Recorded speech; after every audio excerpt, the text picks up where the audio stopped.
platform for the inclusive dialogue. The Seville Forum can help to build the political momentum and the convergence around the key actions. Such dialogue can be underpinned by strengthened technical collaboration and work streams. The forum can support the work on consolidated borrowing and lending principles. It can also be a center of knowledge and learning and the catalyst for greater uptake of the debt pools clauses and the debt swaps linked to the Seville platform for the action initiatives. So this forum is a crucial, informal, and inclusive space to generate ideas and mobilize multi-stakeholder support. It can build both political support and the evidence-based for decision-making at the United Nations later on. Together, we can and we should turn the promise of the Seville into the tangible progress for all. Here we witness the first one. Thank you. Thank you very much. We can now take a moment to allow the Secretary-General of the United Nations to depart. Thank you. We'll take questions in a minute, allowing him to depart.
Afternoon. Thank you very much for giving opportunity. My name is Nurullah. I'm from Uzbekistan, the journalist from Renaissance TV. And my question to Her Excellency Secretary General, we noted that the number of ministers to participate in the UNCTAD conference are not came to this conference, and most delegations are represented as level of deputy ministers or similar officials. If this event is truly of such importance, why the overall high-level presence relatively limited?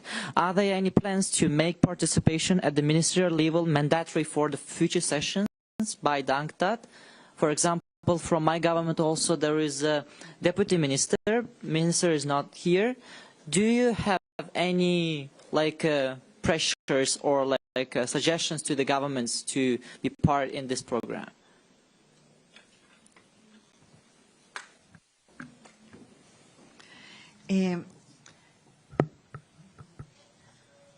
Let me disagree with you.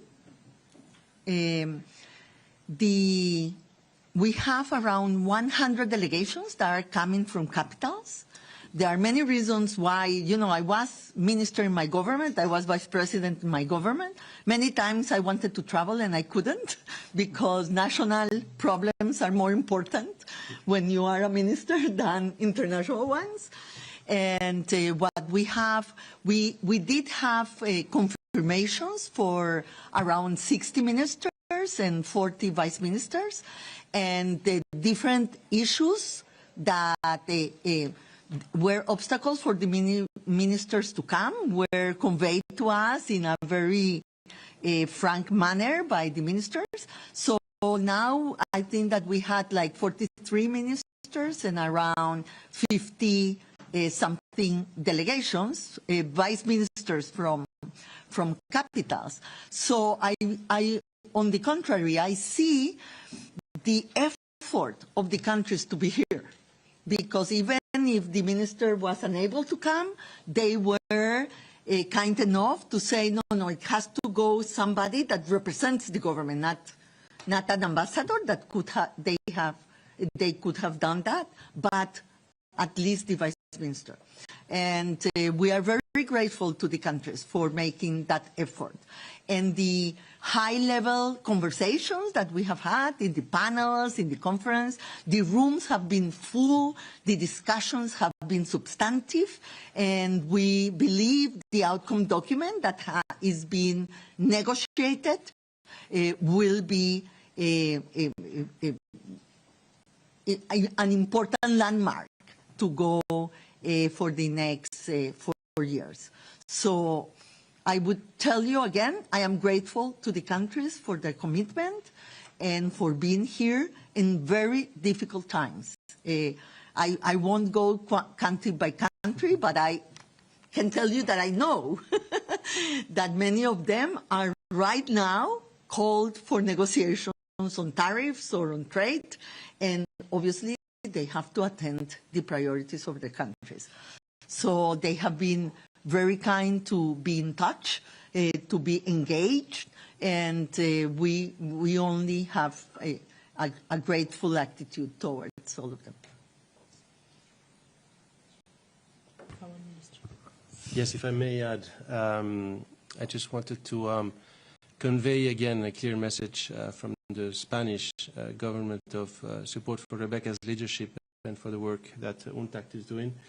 My presence here is a token of that support, but it's not just about being in the meeting, it's showing support also in terms of the discussions and in terms of the follow-up of the different initiatives that are agreed upon in the meeting. So it's not just the day of the meeting, but it's what comes actually afterwards, where I'm sure all my colleagues, my fellow ministers, will also be pushing for the excellent work that Rebecca is doing.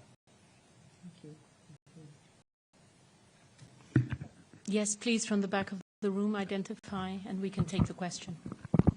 Thank you. I am Antonio Broto, journalist for Spanish news agency EFE. My question would go to the Minister Cuerpo. Can I ask it in Spanish? Yes? Okay. Gracias. Bueno, aunque ya ha dado algunos detalles en inglés, querría que nos explicara cuáles son los objetivos de este foro y, sobre todo, va a ser una institución dependiente de la ONU y va a celebrar foros con carácter anual o con cierta periodicidad. Va a ser siempre en Sevilla, habrá una plantilla allí. También quisiera saber si con este paso España busca mayor proyección internacional.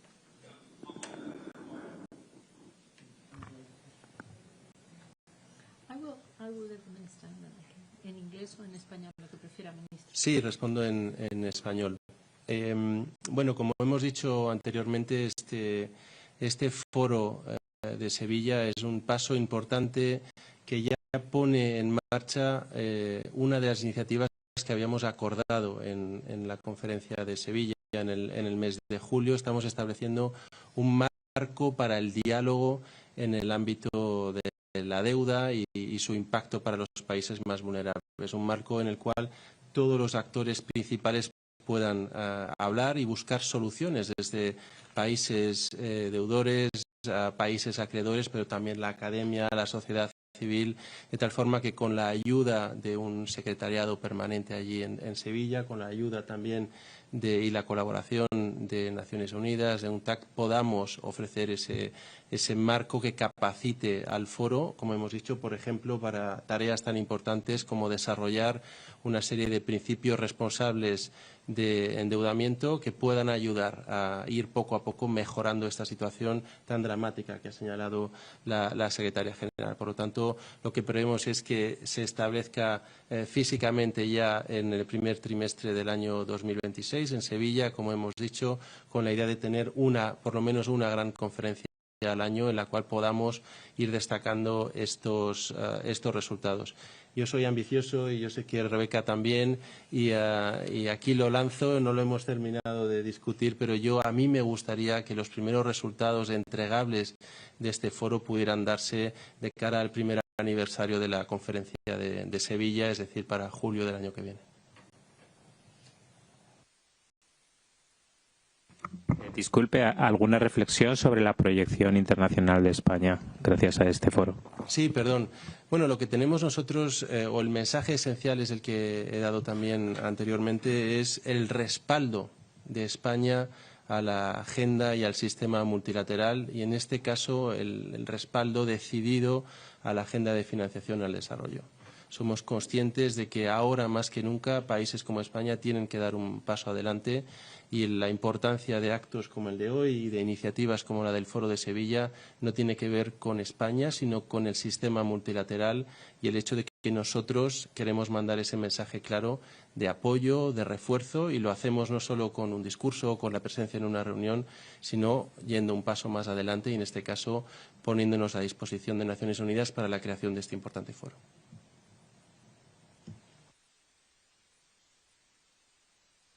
I can attempt to just summarize, John, what the Minister has said, but you might need to reach out to our colleagues in EFE.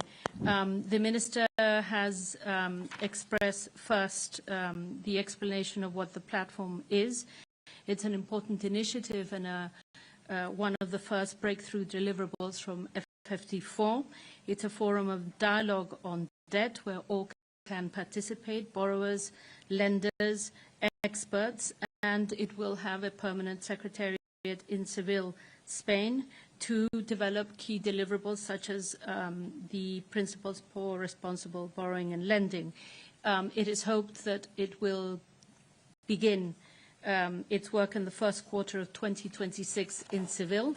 It's an ambitious project, an ambitious first deliverable, and the Minister hopes it will be up and running by the first anniversary of FFT4 in Seville in July 2026. On the question that the colleague from EFE made regarding the projection of Spain, the Minister has expressed Spain's full commitment for the financing for development agenda and the multilateral system, not just with words, but with actions and deliverables that can concrete impact the agenda. I hope that is what you said, Minister. Better than I did. Thank you.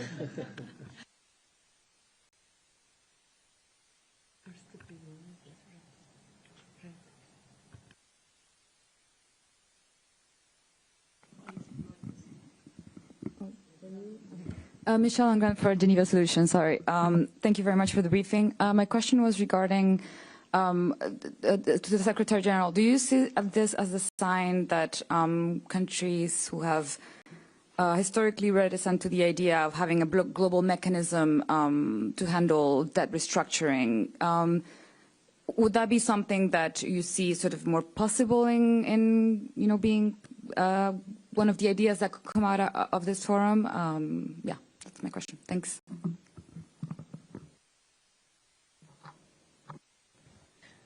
I will allow also USG Lee to come here. Let me try to describe what Seville decided on this, because they decided that there will be a mechanism within the UN framework to discuss about the debt. The modalities of that mechanism have not yet been agreed, and that process is led by DESA. And so I will allow USG Lee to refer to that. There are two other things that are mandated, yes? One is the Borrowers Forum. That is not a mechanism for negotiation. It's a mechanism, it's a safe space for borrowers to talk between them, to exchange knowledge and experience, because when you are in a negotiating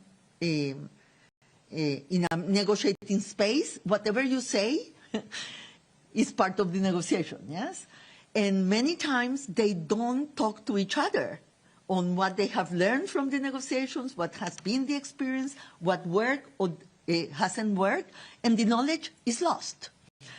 One of the things that the borrowers want then is to bring that knowledge for everybody, that experience for everybody, and to talk about the real problems that they are facing in their own management of the debt and negotiations. And so it's strengthening the voice of the borrowers to be better equipped for whatever they have to face in managing the debt or in negotiating the debt.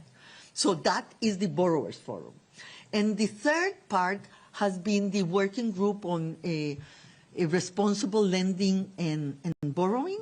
And that we hope that in the Seville Forum on debt, that will be taken forward precisely because it requires a multi-stakeholder approach. Yes, you have to discuss that with creditors, with borrowers, with academia. You have to see the best ways to make it happen. And the forum also will serve the purpose of an open conversation between everybody in innovating, looking for new ways. And many of the issues that we have put forward before will be discussed in that forum. And in that forum, UNDESA and UNCTAD will support the Spain initiative. And in the Borrowers Forum, together with the rest of the UN, obviously, we will lead as a secretariat on that. So there is a very clarity in terms of what each of us is doing. There are synergies between these different parts that we will coordinate and enhance, and that's the way in which we will approach. Now, a global mechanism for the restructuring, that you know that we have asked for this from ages,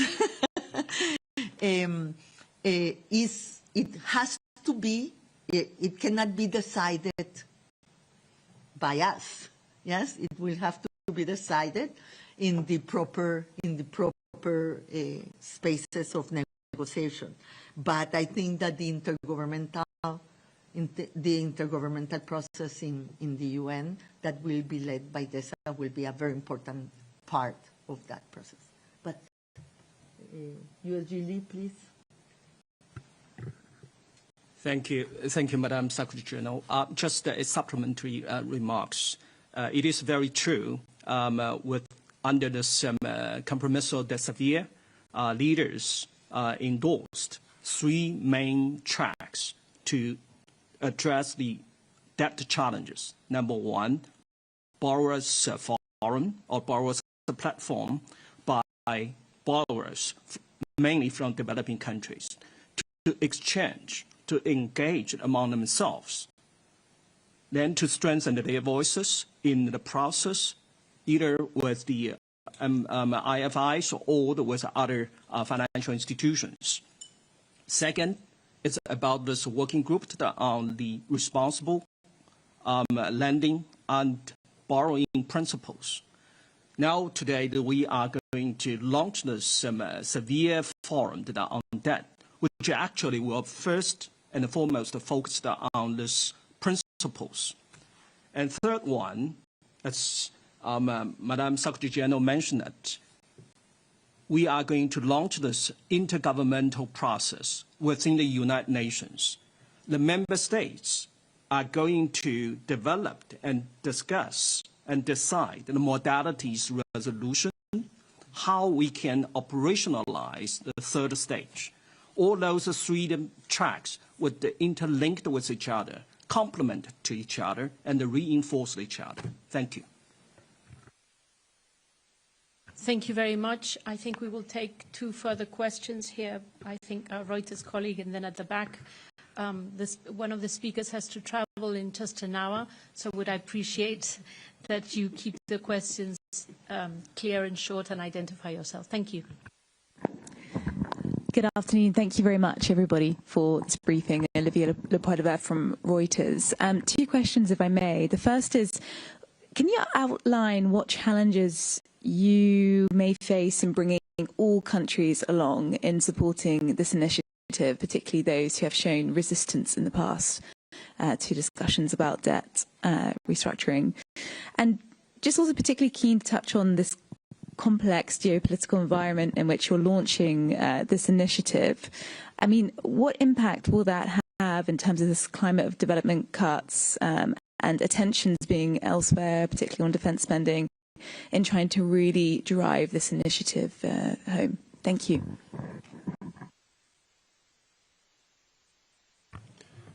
Can take the first one mainly, the second one I can attempt at it as well.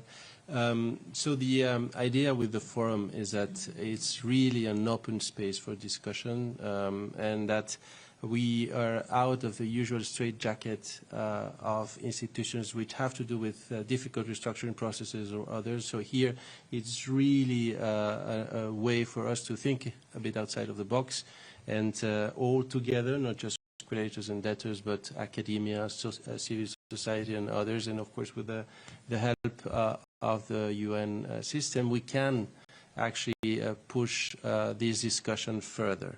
And with the specific also deliverables, the first one being this set of principles which will be important also. It's another way to increase this capacity building of debtor countries throughout these responsible principles. So that's how we think with positive incentives we are planning on not having any resistance, because it's a positive discussion that we are planning on having without restrictions and really in an open way. And on the second one, I think there is, when we talk about financing development and financing growth and creating jobs in the developing world, and I think that this is also part of the discussion on security.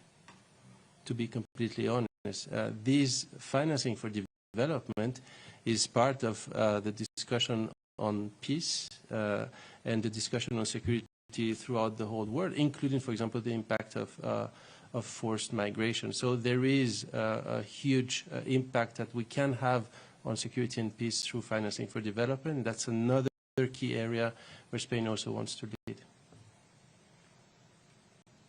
Perhaps the final question, briefly from the back of the room, and then the speakers will have to depart, and any further questions we can take through the press offices of UNCTAD.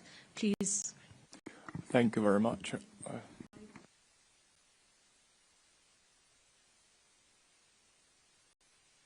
Thank you very much. This is Mr. Liang from China Economic Daily. Thank you, moderator. Thank you, distinguished panelists. My question would need a very brief answer, so this, on balance, it wouldn't take much of your time. We all know what we know about the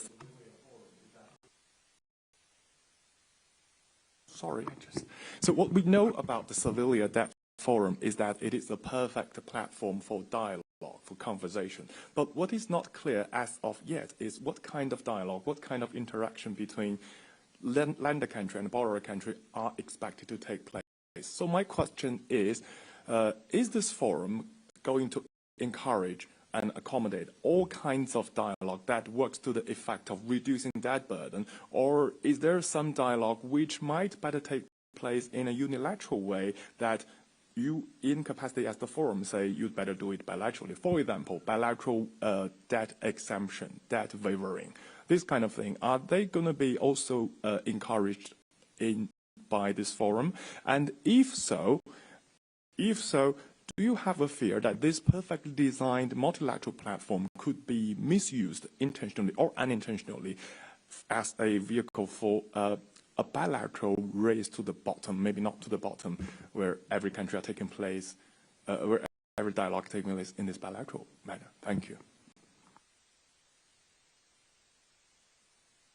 I'll try to give an answer to that. So the main, as you said it yourself, so it's an open space for dialogue and cooperation, and on this, the principles for responsible lending and borrowing, I think, is a good example. But another one, as we just said, would be to follow up on, for example, on the initiative on debt pause clauses. So we have debt pause clauses with the need to enhance their use, to harmonize also their own capacity within debt contracts in the future. So these are high principles that then can be actually implemented on whichever contract or on whichever debt relationships that will arise in the future. So this is not, I would say, a space foreseen for a detailed or bilateral discussions, but really a forum to avoid getting entangled, as I said, in usual straitjackets and having a true open discussion. Maybe the other day when we were discussing the Borrowers Forum, I got to the conclusion that it's important to say also what these spaces are not only what they are. And these are not spaces for negotiating the debt. And I think that that's the important part. And sometimes we get confused, yes? But not in the Borrowers Forum, not in the Seville Forum on Debt are spaces for negotiation. In that sense, we are not competing with the common framework of the G20 or the round table in the IMF, but we think that this will give complementary parts for the decisions that will have to be taken. And tools, exactly, and tools too. And maybe we will have better solutions to propose because we are doing this. You know, sometimes, you know, these discussions, and I was in government during the debt crisis of Latin America, so I know what I'm talking about. You know, that many times the discussions, when they don't go out of the walls, you know, they get permanently around the same ideas, yes? And so I think that there are synergies, there are complementarities, but there is no substitution of, you know, the formal mechanisms that have been agreed. So maybe that clarifies. Oui? Well, I think when the FFT4 adopted this commitment, it's very clear. This forum, Severe Forum on Debt, is not going to substitute, replace the ongoing processes, which would mainly focus on multilateral or bilateral negotiation on debt. But here is the forum to inject a new steam for exchange, for dialogue, for understanding with each other, and based on that, we'll see what would be the practical solution for bilateral or multilateral negotiations. Thank you very much. With this, we draw to a close. I'm afraid the speakers really have to leave, or some will miss their plane. The press release is available in all UN official languages, and UNCTAD press colleagues are ready to support you in anything you may need. Thank you.